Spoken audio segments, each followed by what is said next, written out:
Hello guys, કેમ છો બધા? સ્વાગત છે તમારું બધાનું મારા એક નવા વ્લોગમાં.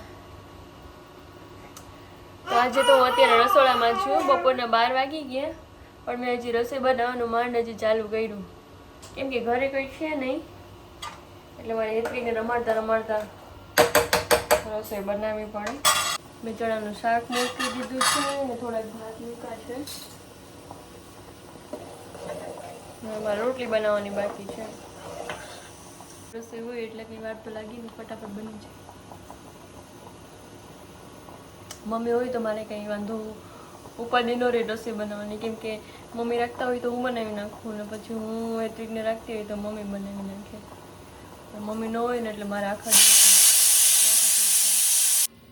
શાક બનાવી નાખ્યું છે. મેં ચણા વઘારી નાખ્યા, રાઈસ બની ગયા અને દૂધ ગરમ કરવા માટે મૂકી દીધું છે.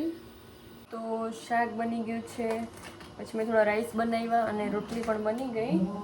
હવે હું થોડા પનીર ફ્રાય કરીશ, કેમ કે પનીર છે પ્રોટીન માટેનો એક ઓપ્શન છે, સારો એવો ઓપ્શન છે વેજ માટે. કેમ કે નોનવેજ ખાતા હોય તો કંઈ જરૂર જ નથી, કેમ કે એમાં સારું એવું પ્રોટીન હોય, પણ વેજ માટે એક સારો ઓપ્શન છે પનીર. અમારા ઘરમાં ભાવે બધાને, ફ્રાય કરેલા હોય ને એમને સિમ્પલ ખાલી એમને ફ્રાય કરેલા તેલ વગર તો પણ બધાને ભાવે, એટલે થોડાક પનીર ફ્રાય કરેલું છે.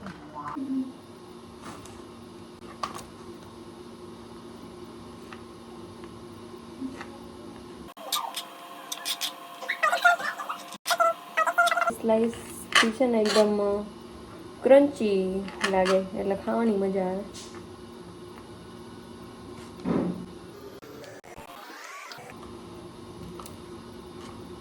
મને તો આ બહુ ભાવે, એટલે અમે જમવા ટાઈમે આ તો હોય જ.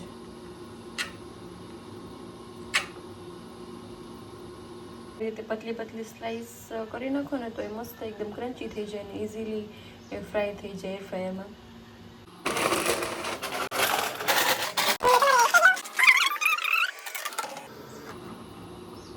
હવે હું મને એર ફ્રાયરમાં મૂકી દઉં છું.